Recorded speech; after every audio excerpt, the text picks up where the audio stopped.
Talaya. Hi, Welcome. Saima. How are you? I am wonderful. How are you doing today? I'm doing great. Welcome to Heart with Saima. Hello, And everyone. My how? name is Talaya Dindi. I am a 10-year cancer thriver, and I use my experience that I learned on my cancer journey to help other people navigate their cancer journey so that they can deal with less stress, get a better outcome, and focus on healing.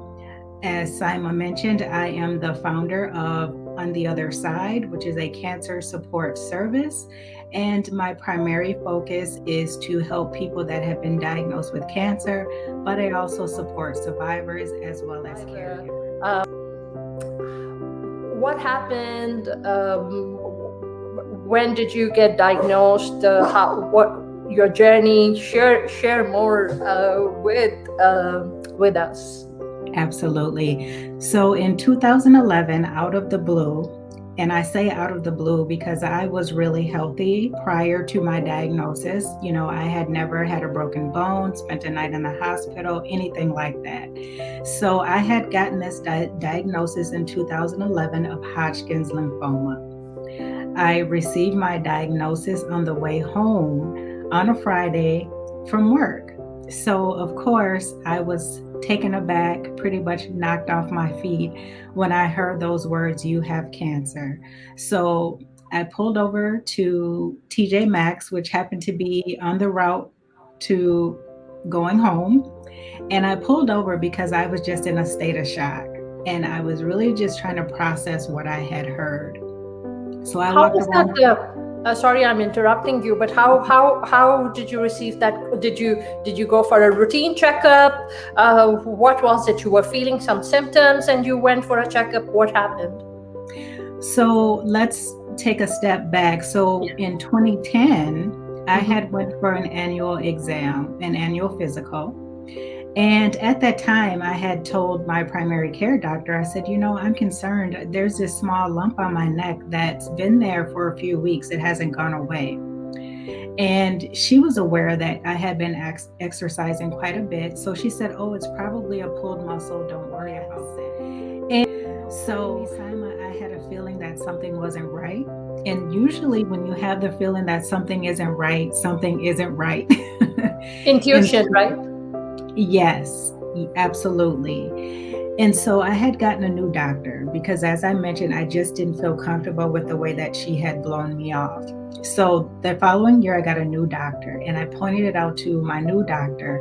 And immediately she touched it, and I could just tell by the look on her face that something was not good. So she said, "Talaya, immediately, tomorrow, if possible, I would like for you to go in and get an ultrasound." So went in a couple days later, got an ultrasound, and I could tell by the look on her face, the technician's face, that something wasn't right. So then I went in for a biopsy. And during that biopsy, that's when they were able to determine that yes, it was Hodgkin's lymphoma It's not a just year later. physical, right? It's not just And what you went through physically, the emotional and the mental yeah, aspects of your diagnosis and the life changing. I mean, it's life changing, right? Your body is not what it was. yeah. You, I mean, you're dealing with this life changing disease, Mm-hmm. and you're dealing with the fact that your existence is not the same. It doesn't, you don't exist in this universe in the same capacity as you were before it happened. Yes, that is correct. It affects you physically, mentally, emotionally, spiritually, um, just about anything you can think of. It affects your finances, your job, Your family. relationships, everything. And so you're trying to come to grips with all of these different things where the dynamics have changed. And I always say, I had written a blog post and I said, "I'm the same, but I'm different." Yeah. So I'm still Talaya, but there's certain aspects of me that are different. I've grown. I do a lot of things different now. So it's still me. I'm not cancer. Cancer, didn't completely turn me into a different person. At the core, it's still me. But there's a lot of things that I do differently, and I think about things differently now as well. We're supposed to ride this wave of life, right? Through the storms Mhm. and through the sunshine, and whatever comes our way. But some things in life, they just come to knock you down, and they do knock you down, right? But at Mhm. that point, you've got to put yourself and your pieces together, and you've got to get up and be that survivor to keep going. Yeah. And Saima, I don't look at it as being knocked down. I look at it as my eyes being opened to the possibilities, to what I'm really supposed to be doing with my life.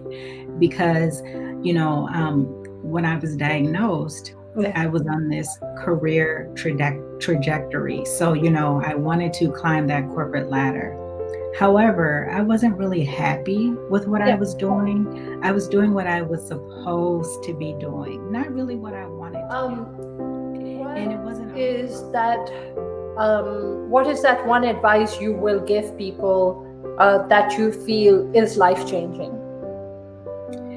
one piece of advice that I would give people is number one, if you feel like something is wrong, Yeah.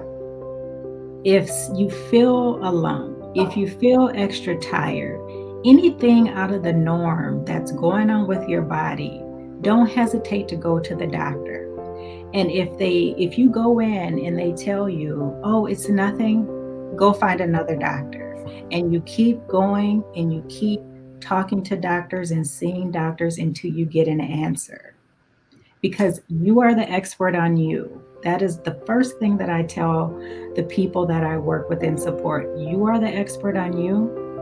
If you Listen are to your feeling, gut feeling, your intuition. listen. And Hmm. when you look at yourself and your own body, and if something seems amiss, then take the initiative. Don't just rely on, even though it's an expert and it's expert advice. But if your gut feeling is telling you that you need to do something, then you need to go and do it. Yes, and don't stop until you get an answer. Because unfortunately, like in my case initially, there are some people that are not going to take and go that extra mile for you. So you have to go that extra mile for yourself. And you get one no or one blow off, move on, keep going. And you get what you need and you advocate for yourself.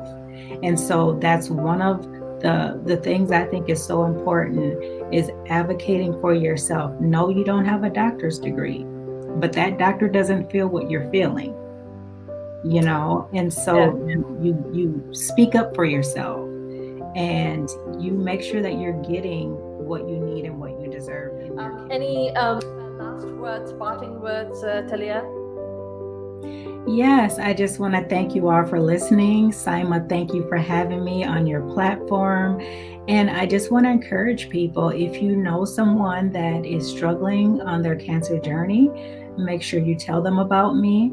And then also tune into Navigating Cancer Together. I just started it at the beginning of this month. So I'm very fresh and new, but I said, hey, I got to get out there and let people know that they're not alone, share information and encouragement. So, my final words are, don't worry about being perfect. Love yourself, get out there, use your skills, use your experiences to help others, and you'll feel good. You'll feel good inside and you're worthy. So, those are my last words. I think every individual who's on this earth has been sent to this world. They are valued, they are important, and you matter, and you have something to contribute to the universe. So value yourself, hold yourself high, love yourself, and everything else, will just fall into place. Talaya, thank you for being here. I'm going to remove you from the stream, and I'm going to end the show. Okay. So here goes. Well,